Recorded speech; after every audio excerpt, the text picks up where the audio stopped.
எங்க வீட்டு பிள்ளைன்னா எம்ஜிஆர், நம்ம வீட்டு பிள்ளைன்னா வேற யாரு, அண்ணன் சிவகார்த்திகேயன் அவர்களுக்கு மீண்டும் ஒரு முறை ஒரு பெரிய கைத்தட்டல் கொடுக்கணும் அப்படின்றது ஆசை.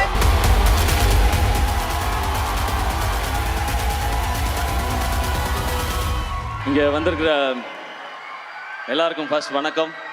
என்னோட மதராசி டீம், ப்ரெஸ், மீடியா, தானு சார், ஆர்பி சௌத்ரி சார், இங்கே வந்திருக்கிற கெஸ்ட்ஸ், ஃபேமிலி, இங்கே இருக்க ஸ்டூடெண்ட்ஸ் எல்லாருக்கும் வணக்கம்.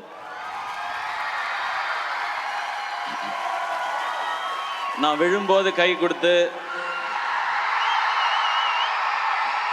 எழும்போது என்னை தூக்கி விடுற என்னுடைய ஃபேன்ஸான என் பிரதர்ஸ் அண்ட் சிஸ்டர்ஸ் எல்லாருக்கும் வணக்கம், நன்றி.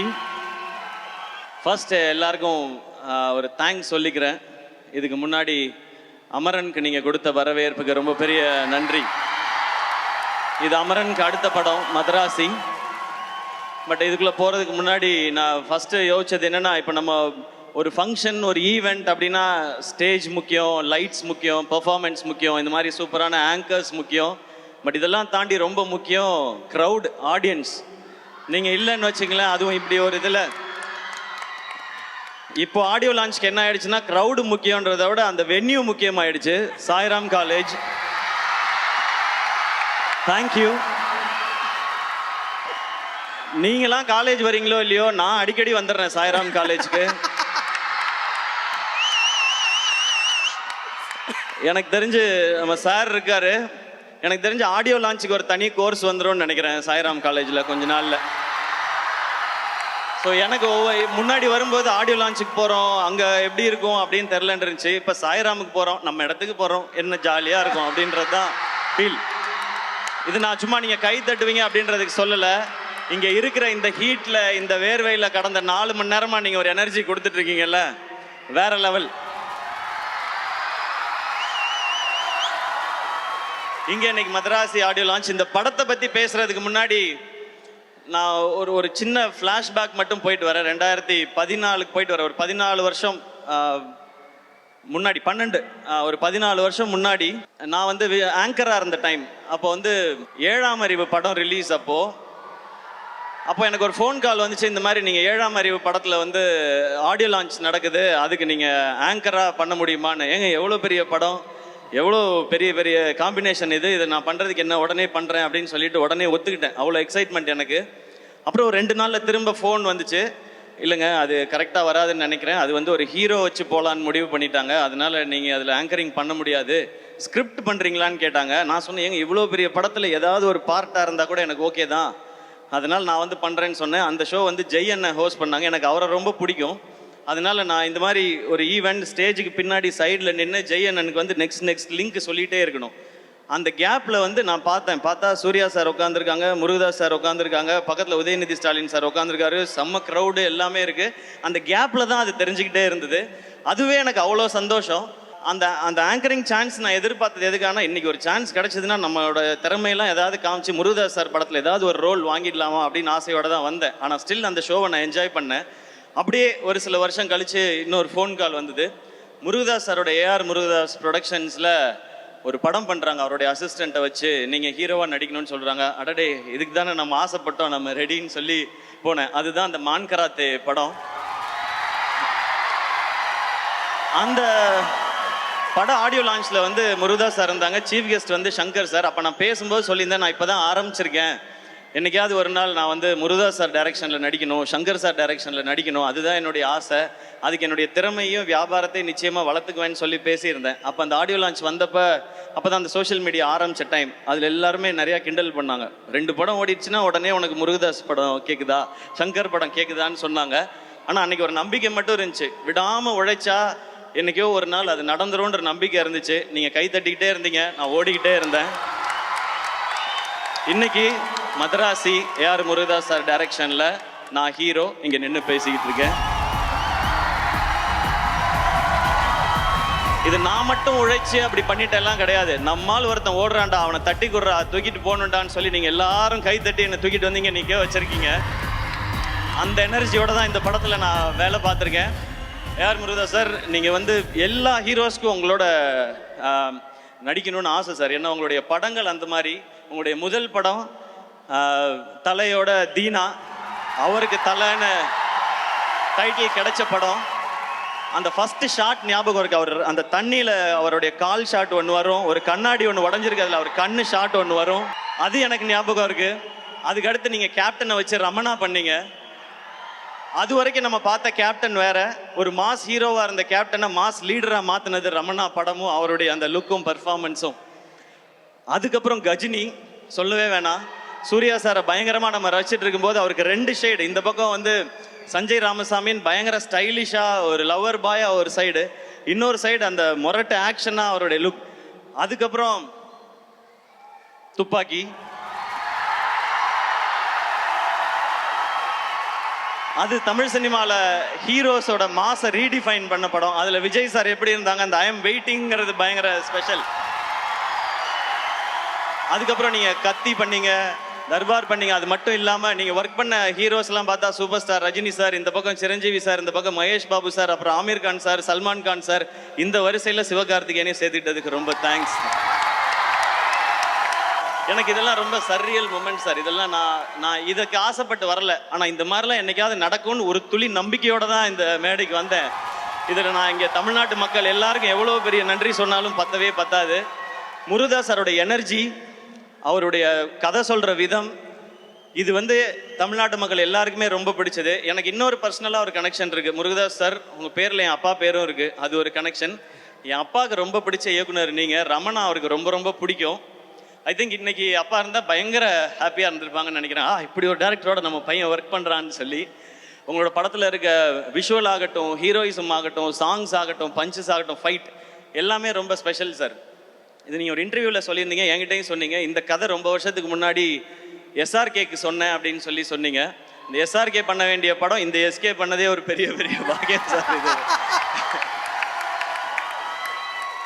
நான் எனக்கு தெரிஞ்சு அந்த டைலாக் நான் திருப்பி திருப்பி சொல்லிகிட்டே இருக்கணும்னு நினைக்கிறேன். இந்த உலகம் அடுத்த வினாடிக்குள் ஒளித்து வைத்திருக்கும் ஆச்சரியங்கள் ஏராளம் அப்படின்னு. அப்படி ஒரு ஆச்சரியம் தான் எனக்கு இந்த படம் நடந்தது, உங்களோட ஒர்க் பண்ணதும். உங்களோட ஒர்க் பண்ண இத்தனை நாளும் நீங்கள் கொடுக்குற எனர்ஜி. சார் வந்து ரொம்ப ரேராக தான் டென்ஷன் ஆவாங்க.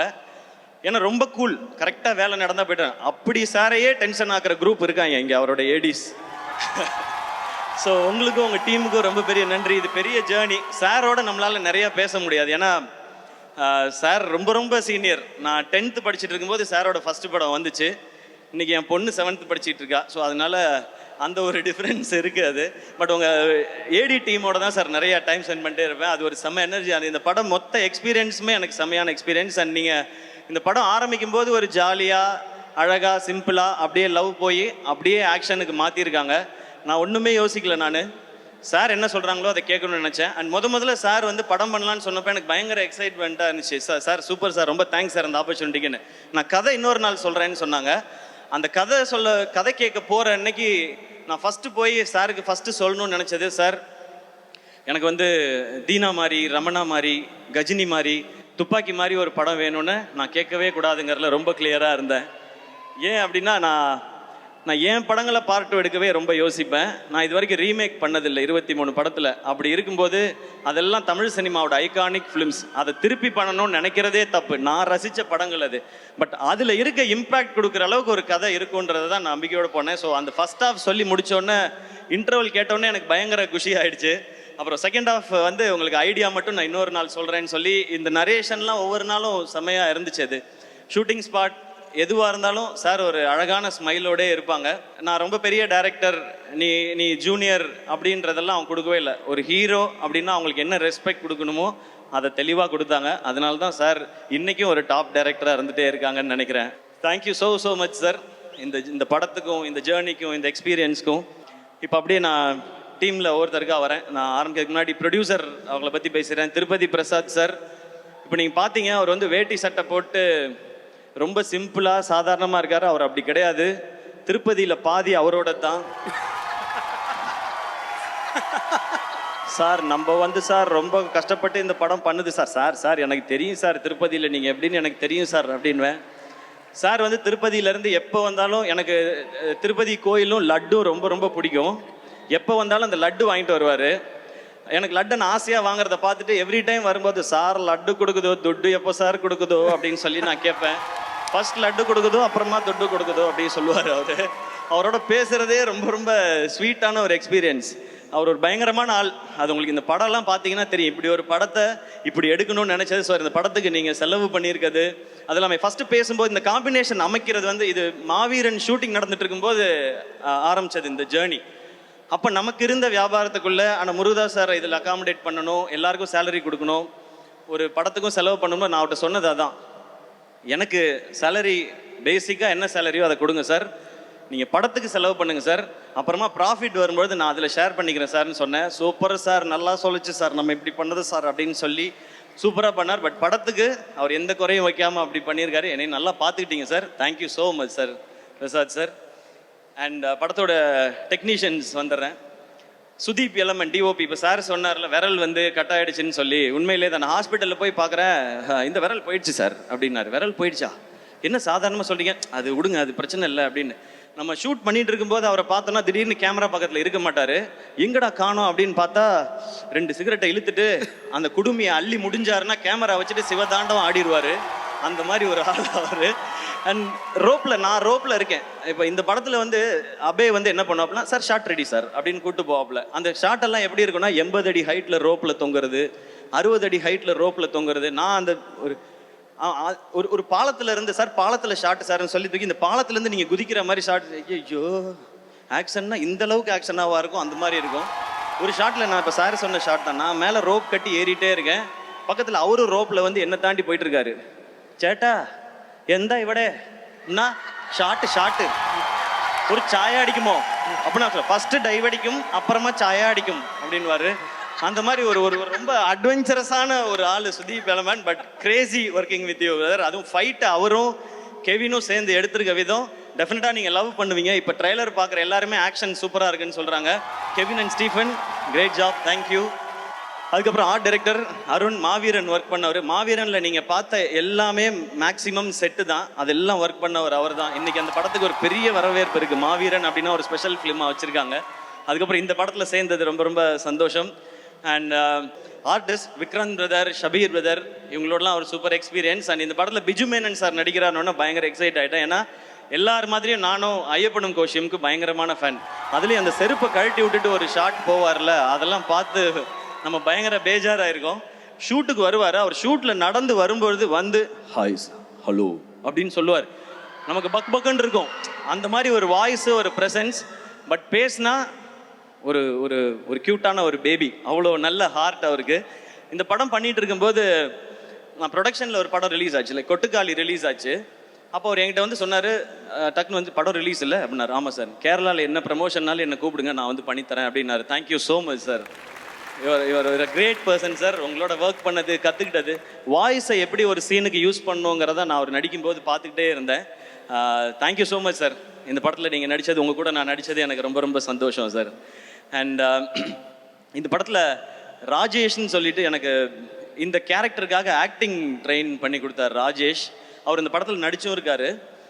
இதுக்கு யாராவது ஒருத்தர் அப்படி வேணும்னு சார் கேட்கும் பொழுது எனக்கு ரொம்ப சந்தோஷமாக இருந்து, இப்படி யாராவது ஒருத்தர் நம்மளை கைட் பண்ண நல்லா இருக்கும். சாரோட ஸ்கிரிப்ட், அவருடைய டைரக்ஷன் எல்லாம் என்னை எவ்வளோ நல்லா பெர்ஃபார்ம் பண்ண வச்சோம். இந்த படம் பார்த்து உங்களுக்கு பிடிச்சதுன்னா அதில் ஒரு பங்கு ராஜேஷ் அவர்களுக்கும் இருக்குது. Thank you so much Rajesh. எனக்கு கூடவே இருந்து அவ்வளோ பார்த்துக்கிட்டாரு டப்பிங் வரைக்கும். தேங்க்யூ. ருக்மிணி. இந்த படம் மதராசின்றது ஒரு ஒரு ஒரு மேட்னஸ், ஒரு ஆக்ஷனாக இருக்கட்டும், லவ்வாக இருக்கட்டும், அது ஒரு மேட்னஸ். அது லவ் எவர் கிரீன். தியாகராஜ பாகவதர் காலத்தில் ஆரம்பித்து அனிருத் அவர்களுடைய காலம் வரைக்கும் லவ்ங்கிறது வந்து எப்போவுமே எவர் கிரீனாக இருக்கிறது. அந்த காலத்துலலாம் லவ் ரொம்ப நல்லா இருந்துச்சுப்பா. இந்த காலத்தில் இந்த ஜென்சி பசங்க லவ்வே சரியில்லைப்பா அவனுங்க, அப்படிலாம் கிடையவே கிடையாது. எல்லா காலத்துலேயும் லவ்ங்கிறது பியூர். லவ் பண்ணுற பசங்களாகட்டும், லவ் பண்ணுற பொண்ணுங்களாகட்டும், உண்மையாக ஒரு பார்ட்னர் கிடைச்சிட்டா அவங்களுக்காக என்ன எக்ஸ்ட்ரீமுக்கும் போவாங்க, என்ன வேணாலும் செய்வாங்க. அப்படி உண்மையாக ஒரு லவ் கிடைச்சா அந்த மாலதின்ற பொண்ணுக்காக ரகு என்ன எக்ஸ்ட்ரீம் வரைக்கும் போவான் அந்த பொண்ணுக்காக அப்படின்றது தான் இதனுடைய ரொம்ப கோர் தாட். கதையை ஒன்றும் ரொம்ப சொல்லலை சார். ஸோ அதான் சொல்லிட்டேன், அப்புறம் என்னன்றீங்களா சார்? இல்லை ஓகே சார், அவ்வளோட நிறுத்திக்கிறேன் சார். நான் அதுக்கு ஒரு கேரக்டர் வேணும்போது சார் சொன்னாங்க ருக்மிணி இந்த ரோலை பண்ணுறாங்க அப்படின்னு சொன்னாங்க. ஏன்னா அந்த லவ்ன்றது அந்த அந்த அந்த ஹீரோயினையோ அந்த பொண்ணையோ நமக்கு ரொம்ப பிடிக்கணும். ஏன்னா ரியல் லைஃப்பில் பார்த்தீங்கன்னா ஒரு பையன் தான் ஹீரோவாக உணர்றதே ஒரு பொண்ணு அந்த பையனை திரும்பி பார்க்கும்போது தான். அந்த பொண்ணு அவனை லவ் பண்ணும்போது தான் அவன் தான் ஒரு ஹீரோன்னு நினச்சி இருப்பான் அவன். அதுவும் ஒரு பொண்ணு காலத்துக்கும் நான் உன் கூடயே வரேன்னு கையை பிடிச்சிட்டான்னா அவன் சூப்பர் ஹீரோ தான் அது. ஸோ அப்படி ஒரு கேரக்டர் ஒரு பொண்ணு இருக்கணும்னா அதுக்கு ருக்மிணின்னு சொல்லும்போது நான் அந்த டைம் தான் சப்தசாகரதா செல்லோ பார்த்துருந்தேன். கரெக்டாக சொல்கிறேன்னா ஓகே, அதோட சைடியே பார்த்துருந்தேன் நான். அப்புறம் இவங்க அந்த கேரக்டருக்கு ரொம்ப நல்லா இருப்பாங்க. இந்த படம் பார்க்குற எல்லாருக்கும் மாலதியை ரொம்ப பிடிக்கும். அவங்கள பார்த்தா இந்த பொண்ணுக்காக என்ன வேணால் செய்யலான்னு தோணும். அப்படியான ஒரு கேரக்டர் தான். ஸோ ருக்மிணி அவங்க ஷூட்டிங்கில் எப்படின்னா படிச்சுட்டே இருப்பாங்க, புக்கு படிச்சுட்டே இருப்பாங்க. நான் சும்மா ஏமாத்துறாங்க புக்கெல்லாம் வச்சுக்கிட்டு அப்படின்னு நினச்சேன். அப்புறம் பார்த்தா எழுதுவாங்க. ஒரு நாள் போய் கேட்டேன், என்னங்க எழுதுறீங்க அப்படின்னு கேட்டேன். இல்லை, என்னோட எக்ஸ்பீரியன்ஸை ஷூட்டிங்கில் நடக்கிற தாட்லாம் நான் எழுதுறேன்னு சொன்னாங்க. ஓ, படிக்கிற பொண்ணுடோ அப்படின்னு சொல்லி நான் முடிவு பண்ணிட்டேன். நீங்கள் காலேஜ்லலாம் பார்த்துருப்பீங்க, ஒரு பொண்ணு எல்லா இடத்துலையும் படிக்கும். பஸ்ஸில் படிக்கும், பஸ் ஸ்டாப்பில் படிக்கும், எல்லா இடத்துலையும் படிச்சுக்கிட்டே இருக்கும். இசிஇ ட்ரிபிள் இ பொண்ணுங்கள்லாம் இருப்பாங்க, அவங்களாம் எப்போ பார்த்தாலும் படிச்சுக்கிட்டே இருப்பாங்க. அந்த மாதிரி தான் அவங்க தான். ஆனால் பர்ஃபார்ம் பண்ணுவாங்க. அந்த மாதிரி அவங்களும் அந்த மாதிரி பர்ஃபார்ம் பண்ணியிருக்காங்க. Very happy to work with you. ஒரு ஒரு ரொம்ப ரொம்ப ஒரு ரொம்ப நல்ல கேரக்டர் நீங்கன்றது ஆன் ஸ்க்ரீனில் மட்டும் இல்லை, ஆஃப் ஸ்க்ரீன்லையும் நான் தெரிஞ்சுக்கிட்டேன். So very happy to work with you. And அவங்க இப்போ நிறையா பேன் இண்டியன் ஃபிலிம்ஸ் பண்ணிகிட்டே இருக்காங்க. எல்லாத்துக்கும் என்னுடைய விஷஸ். அவங்கள தொடர்ந்து அடுத்து நான் பேச போகிறது என்னுடைய உயிர் நண்பன், rock star, the most eligible bachelor, Anirudh. ஆக்சுவலாக அனி சாரும் நானும் பண்ணுற 8வது படம் அவர் சொன்ன மாதிரி நாங்கள் 8 படம் பண்ணியிருக்கோம். அது இல்லாமல் ஏகப்பட்ட ப்ரோமோ வீடியோ பண்ணியிருக்கோம். பட் இந்த இந்த எக்ஸ்பீரியன்ஸ் வந்து எங்கள் 2 பேருக்குள்ளே இருக்கிறது வந்து ஒரு ஹீரோ, மியூசிக் டைரக்டர், ஒரு ஆர்டிஸ்ட், டெக்னீஷியன் அப்படி இருந்ததே கிடையாது. இது என்றைக்குமே அந்த அந்த ஃப்ரெண்டுன்றதுக்கும் ஒரு ஸ்டெப் மேலேன்னு நினைக்கிறேன். எனக்கு அவர் அவ்வளோ பிடிக்கும். எதிர்நீச்சல் ஹிட் ஆனப்போ நான் அப்போயே அவர்கிட்ட சொன்னேன், சார் பாட்டெல்லாம் பயங்கரமாக போட்டிங்க, ஆல் காலேஜ் கேர்ள்ஸ், ஃபாரின் எல்லா பக்கமும் என்னை கொண்டு போய் சேர்த்துட்டீங்க என்ன. அவர் அவ்வளோ ஸ்வீட்டாக திரும்ப ஒரு பதில் சொன்னார், இல்லை சார் நீங்கள் தான் என் பாட்டை கொண்டு போய் பிஎன்சியில் சேர்த்துருக்கீங்கன்னு சொன்னார். எல்லாரும் கேட்பாங்க உங்கள் 2 பேர் காம்பினேஷனோட சக்ஸஸ்க்கு என்ன ரீசன்னு. இதுதான் ரீசன். நான் அவர் தான் காரணம்னு சொல்லுவேன், அவர் என்ன தான் காரணம்னு சொல்லுவார். பட் முழு காரணம் அந்த ஆள் மட்டும்தாங்க. நமக்கு என்ன தெரியும் பாட்டை பற்றி? அவராக பாட்டு போட்டு இதுதான் பாட்டுன்னு அனுப்புவார். அவர் நடுவில் சொன்னார், நான் வந்து ஃபீல்ட் அவுட் ஆனாலும் எஸ்கேக்காக அதெல்லாம் வாய்ப்பே கிடையாது. இன்றைக்கி ஷாருக் கானில் ஆரம்பித்து எல்லாருக்கும் பாட்டு ஹிட்டு 1000 கோடிலாம் பார்த்துட்டார். இன்னும் 2000 இருக்குது, 3000 இருக்குது, 4000 இருக்குது. பல ரெக்கார்டுகள் நம்ம பண்ண வேண்டியிருக்கு சார். நம்ம மீன்ஸ் நீங்கள், அதில் நானும் சேர்ந்துக்கலாம். அனி இஸ் மை ஃப்ரெண்ட் அப்படின்னு. ஸோ நீங்கள் உங்களோட மியூசிக் அது கொடுக்குற எனர்ஜி நாங்களாம் அடிக்கடி சொல்லுவோம். எல்லாருமே கேட்குறாங்க, ஏன் அனி இன்னும் கல்யாணம் பண்ணிக்க மாட்டேன்றாருன்னு. நாங்களும் கேட்டிருக்கோம், அனி சார் கல்யாணம் பண்ணுங்க சார், எங்களுக்கு மட்டும் 8 மணி ஆனால் வீட்டிலேருந்து ஃபோன் வரணும், எங்கே இருக்கீங்க, எப்போ வருவீங்க அப்படின்னு ஃபோன் வரணும். இவர் 8 மணிக்கு தான் எந்திரிப்பாரே ஜாலியாக, இன்னைக்கு ஒர்க் பண்ணுவோமா அப்படின்னு. அதெல்லாம் பார்க்கும்போது நமக்கு ஒரு மாதிரி இருக்கும். அப்போல்லாம் நான் கேட்போம், ஏன் சார் கல்யாணம் பண்ண மாட்டேங்க? விடுங்க சார் ஜாலியாக இருக்கேன்னு. பட் அவர் ஜாலியாக இருந்தால் நமக்கு ஹிட்டு பாட்டு வருது. நமக்கு ஹிட்டு பாட்டு வேணுமா, அவர் கல்யாணம் நடக்கணுமான்னு யோசிச்சு பார்த்தேன். நமக்கு ஹிட்டு பாட்டு தான் வேணும். அதனால் நீங்கள் ஜாலியாகவே இருங்க சார், எங்களுக்கு வைப் பண்ண பாட்டு கொடுத்துக்கிட்டே இருங்க sir. Okay sir, thank you sir. அனி அவ்வளோ ஸ்பெஷல். அனியோட எந்த அளவுக்கு க்ளோஸ்னால், இப்போ நான் போய் கேட்டேன்னா எந்த படம்னாலும் உடனே ஓகே சொல்லுவார், நோ ப்ராப்ளம் சார் பண்ணிடலாம் சார்னு. ஆனால் அவருக்கு நாங்கள் கொடுக்குற ரெஸ்பெக்ட், அவர் இன்றைக்கி வளர்ந்துருக்க அந்த க்ரோத், அந்த ஸ்டேச்சர், அதுக்கு நான் கொடுக்குற ரெஸ்பெக்ட் நான் அப்படி போய் கேட்கவே மாட்டேன். நான் எப்போ கேட்டாலும் பண்ணுவார். பட் அவருக்கு அந்த ஸ்டேஜரை கொடுத்து அப்ரோச்னா, இவர் இவ்வளோ பெரிய மியூசிக் டைரக்டர் நம்ம போய் கேட்குறோன்னா அதுக்கேற்ற ப்ராஜெக்டோட தான் போய் கேட்கணுன்றது தான் எங்களுக்கு எப்போவுமே தோணும். அப்படி தான் சார் இருப்போம். பாசம், லவ் எல்லாமே எப்போவுமே இருக்கும். பட் அதை தாண்டி நான் இந்த ரெஸ்பெக்ட் கொடுத்தாகணும். ஏன்னா நீங்கள் உலகம் ஃபுல்லாக ரீச் ஆகிருக்கீங்க சார். எங்கே போய் பார்த்தாலும் இவர் ஒரு கான்சர்ட் நடத்தினா எனக்கு எத்தனை மெசேஜ் வருதுன்னு எனக்கு தான் தெரியும். Get me 4 tickets, get me 2 tickets அப்படின்னு. டிக்கெட்லாம் அப்படி கிடைக்கா ராஜா, நீ அங்கே போய் ஏதாவது கண்டுபிடிச்சி எடுத்துக்கோ அப்படின்னு. அனி சார், யுவர் பிக் இன்ஸ்பிரேஷன். எதுக்கு முக்கியமான சக்ஸஸ்க்கு மட்டும் இல்லை, அந்த சக்ஸஸை எப்படி ஹேண்டில் பண்ணணும்னு தெரிஞ்சுக்கிறதுக்கும். அண்ட் நீங்கள் சொன்ன அத்தனை வார்த்தைக்கும், அன்புக்கும், பாடல்களுக்கும் ரொம்ப ரொம்ப நன்றி. Love you sir, always love you. நான் எப்போவுமே மெசேஜில் அனுப்புறது தான் லவ் யூ சார். இந்த ப்ரோமான்ஸ் போயிட்டே தான் இருக்கும் எங்களுக்குள்ள, அது எப்போவுமே இருக்கும். அண்ணன் தம்பி அந்த மாதிரி, ஃப்ரெண்டு எப்படி வேணாலும் வச்சுக்கலாம். Love you sir. அண்ட் மதராசிக்கு நீங்கள் கொடுத்துருக்க ட்ராக் சலம்பலை, அப்புறம் இப்போ வழிகிறேன். இன்னொன்று தங்கப்பூவேன்னு ஒரு பாடல் விவேக் ப்ரோ எழுதியிருக்காரு, ரொம்ப பியூட்டிஃபுல்லான சாங். அந்த சாங் நீங்கள் கேட்குறதுக்காக வெயிட் பண்ணிட்டு இருக்கோம். அண்ட் உங்களோட singers, lyricist super Subbu bro, super lyrics. And Aadesh bro thank you. And Vivek bro thanks. நான் ஆனால் தேங்க்ஸ்லாம் சொல்ல மாட்டேன், நம்ம நண்பர்களாக அப்படியே மெயின்டைன் பண்ணிக்கலாம். ரொம்ப அழகான வரிகளோட அண்ட் ஒர்க் பண்ண மியூசிஷியன்ஸ் அணியோட டீம் எல்லாருக்கும் தேங்க்ஸ். நம்ம மேட்னஸ் இந்த படத்தில் சொல்லும்போது லவ் அண்ட் ஆக்ஷன் இருக்குது. ஆக்ஷன் இன்னொரு பக்கம் ஒரு பயங்கர மேடான ஒரு ஒர்க் இருக்குது. ஸோ வில்லன் யார் பண்ணுறா அப்படின்போது சார் சொன்னாங்க வித்யுத் ஜாம்வால் அப்படின்னாங்க. வித்யுத் ஜாம்வாலா, அட்டேங்க அப்பா பயங்கரமாக இருப்பாப்லையே அப்படின்னு சொல்லி தான் எனக்கு தோணுச்சு. அப்போ ஒரு ஷூட்டிங் ஸ்பாட் வந்தப்போ ஃபஸ்ட் டே சந்திக்க போகிறேன். நான் என்ன பண்ணேன், தூத்துக்குடியில் ஷூட் பண்ணும்போது காலையில் 4 மணிக்கு எந்திரிச்சு திருச்செந்தூர் கோயில் போகிறதுக்காக கிளம்பிட்டு இருந்தேன். நான் வெளியே வந்தால் தூரத்தில் ஒரு உருவம், நல்ல ஹைட்டு, கை வந்து கிரிக்கெட் பேட் மாதிரி இருக்கு. ஆள் அப்படியே திரும்பினா அது வித்யுத் ஜாம்வால். அது அவர் வந்து ஹாய் அப்படின்னு கை கொடுத்தாரு. நம்ம வந்து வேஷ்டி சட்டை நெத்தியில் பட்டை போட்டுக்கிட்டு ஹாய் அப்படின்னு சொல்லி கையை கொடுத்தேன் நான். சிவா அப்படின்னாரு. Yes sir, Siva great man, I'm very happy to work with யூனாரு. கை அப்போவே இருக்கியா பிடிச்சாப்புல. ஐயோ இவர் கூட தான் நம்ம ஃபைட் பண்ணணுமான்னு சொல்லிட்டு ஓகே சார் சி யூ இந்த ஈவினிங் சொல்லிட்டு கோயிலுக்கு போய் நேராக முருகா அந்த மனுஷன்ட்டு வந்து மட்டும் நீ பத்திரமா பார்த்துக்க, ஒரு பஞ்சு மூஞ்சில் விழுந்தாலும் உனக்கு என்னை அடையாளம் தெரியாமல் போயிடும், இது ஓம் பொறுப்பு, நீ பார்த்துக்கன்னு சொல்லி வந்தேன். அப்புறம் அந்த ஃபைட் வந்துச்சு, கிளைமேக்ஸ் ஃபைட்டு. அப்போ நான் மனசுக்குள்ளே நினச்சிக்கிட்டதெல்லாம் ஒன்று தான், அடிக்கிறோமோ இல்லையோ தடுக்கிறோம். லோஜக் மோஜக் பஜக், இதுதான் நம்ம தாரக மந்திரம்னு சொல்லிட்டு அங்கே போனேன். ஆக்ஷன் பண்ணும்போது அந்த ஆள் தடுக்கிறாப்புல, தடுக்கும் போதே வலிக்குது. நான் அங்கே நின்று பண்ணிட்டு வெளியே வந்து இந்த ஆள் உண்மையிலே அடிக்கிறான், இதை விடக்கூடாது அப்படின்னு சொல்லி இந்த ஃபைட்டை பயங்கரமாக பண்ணி, ஏன்னா அவர் ப்ரொஃபஷனல், அவர் பயங்கரமா you can do it man, come on man, you can do it. அப்படி கையை மட்டும் கொடுக்காத, நீ நசுக்கி விட்டுருவ, இந்த வேலையை வச்சுக்காது அப்படின்னு சொல்லி தான் நான் பண்ணேன். பட் ஃபைட்டை பயங்கரமாக பண்ணி ஆகணும், ஏன்னா ஸ்கிரிப்டோட ரொம்ப பீக் மொமெண்ட் அது, கிளைமேக்ஸ் பயங்கரமாக இருக்கணும். அப்போ ஓகே நம்ம என்னமாவது பண்ணி ரிஹர்சல் பண்ணியாவது பண்ணிடலான்னு சொல்லி நான் முடிவு பண்ணி இறங்கி ஃபைட் பண்ணிட்டேன். அப்புறம் அவரே அப்ரிஷியேட் பண்ணார். அப்போ மனசுக்குள்ளே நினச்சிக்கிட்டேன், எத்தனை கேப்டன் படம், எத்தனை அர்ஜுன் படம், சரத்குமார் படம்லாம் பார்த்துருக்கோம், விடுவோமா நாங்கள் ஃபைட்டை அப்படின்னு சொல்லி அப்படி நின்றுட்டோம். ஒரு மாதிரி அவரோட சேர்ந்து படத்தில் பார்க்கும்போது எக்ஸைட்டிங்காக இருக்கும். Vidyut Jamwal bro thank you so much. ஏன்னா அந்த சிங்க் வரணும் 2 பேருக்கும், இல்லைன்னா கண்டிப்பாக 1-2 அடி விழும். அப்படியே விழுந்துச்சு, ரெக்கவர் ஆகிறதுக்கு 2-3 நாள் ஆச்சு. பதிலுக்கு அவருக்கும் 2-3 விழுந்திருக்கும், நம்மளும் அதை பண்ணியிருப்போம் இல்லையா. அந்த மாதிரி தானே நம்ம ஸ்கூலில் கில்லுனாலே சும்மா இருக்குது, இல்லை திருப்பி கில்றாள், நம்ம எப்படி அப்படி விடுவோம். ஸோ அதெல்லாம் நடந்துச்சு. பட் ஒரு ஒரு கிவ் அண்ட் டேக்கில் நல்லா வந்திருக்குன்னு நம்புகிறேன். சார் அப்ரிஷியேட் பண்ணும்போது ரொம்ப சந்தோஷமாக இருக்குது. இந்த இந்த இந்த ஷூட்டிங் ஸ்பாட்டே ஒரு மாதிரி நமக்கு ஒரு ரொம்ப சரியலான எக்ஸ்பீரியன்ஸ் தான். ஏன்னா அவங்க எல்லாருக்கும் தெரியும் எனக்கு துப்பாக்கி படம் எவ்வளோ பிடிக்கும்னு சொல்லி.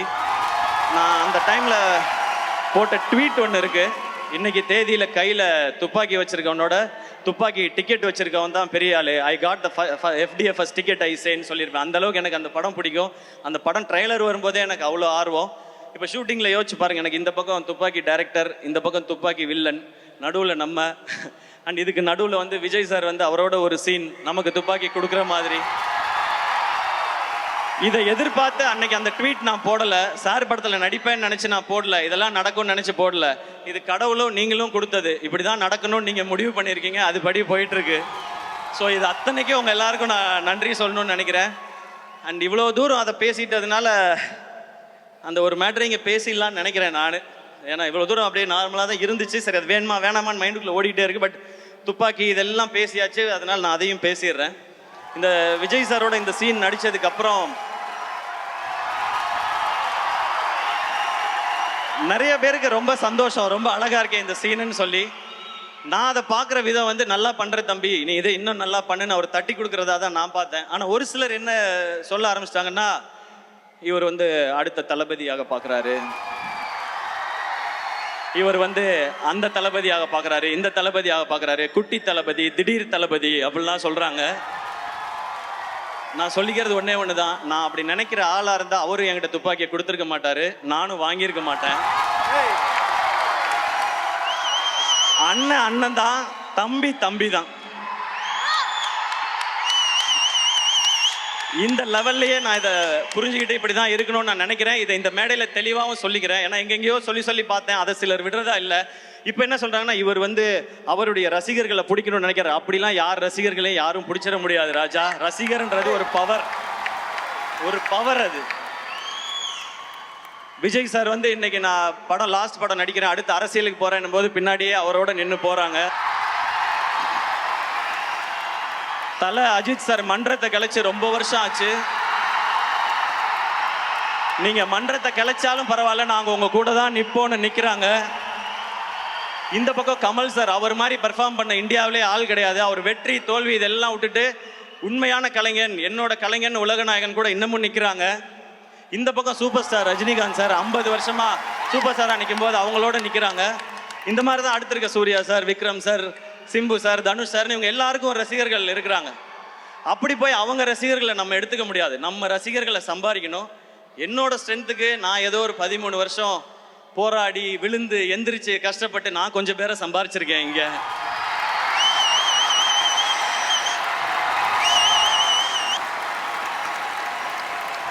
உங்களுக்கும் எனக்கும் இருக்க கனெக்ஷன் ஒன்னே ஒன்று தான். என்னுடைய ஃபேன்ஸான என் பிரதர்ஸ் அண்ட் சிஸ்டர்ஸ், உங்களுக்கும் எனக்கும் இருக்கிற கனெக்ஷன் ஒன்னே ஒன்று தான்.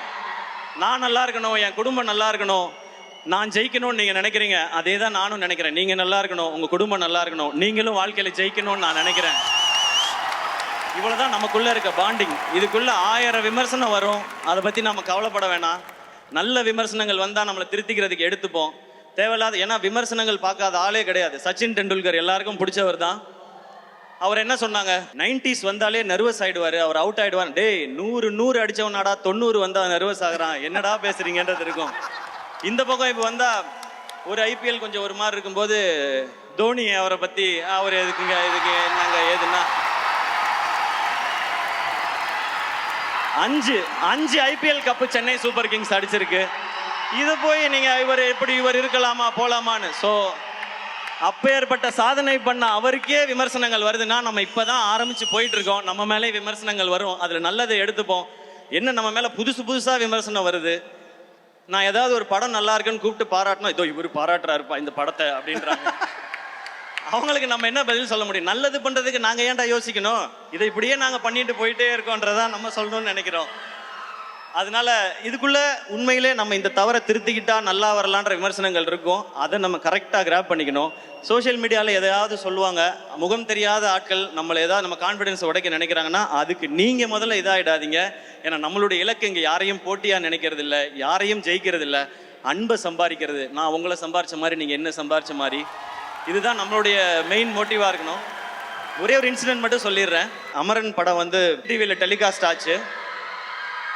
அதுக்கு அடுத்த நாள் ஒரு அம்மா பார்க்கறதுக்கு ரொம்ப நேரமாக வெயிட் பண்ணிகிட்டே இருந்தாங்க. அப்போ நான் என்ன ரொம்ப நேரமாக இருக்காங்களே வாங்கம்மான்னு சொன்னேன். அவங்க உள்ளே வந்தோடனே கண்ணெலாம் கலங்கிட்டு, நேற்று நைட் அமரன் படம் டிவியில் பார்த்தோம், அந்த கிளைமேக்ஸ் பார்த்தோன்னே ஒரு மாதிரி ஆயிடுச்சு. சினிமா தான் தெரியும், ஆனால் இருந்தாலும் உங்களை அப்படி பார்க்கும்போது ஒரு மாதிரி ஆயிடுச்சு, உங்களை ஒரு தடவை தொட்டு பார்த்துக்கிட்டுமான்னு சொல்லி தொட்டு பார்த்தாங்க. எனக்கு எமோஷனல் ஆயிடுச்சு. அப்போ சொன்னாங்க, நாங்கள் ஒரு ஓல்டேஜ் ஹோமில் இருக்கோம், அங்கே நிறைய பெரியவங்க வயசானவங்கலாம் இருக்காங்க. நேற்று படம் பார்த்ததுக்கு அப்புறம் அவங்கள நிறைய பேர் சாப்பிடல, ஒரு மாதிரி டிசப்பாயிண்ட் ஆகி தூங்கிட்டாங்க, ஒரு மாதிரி அப்செட் ஆகிட்டாங்க.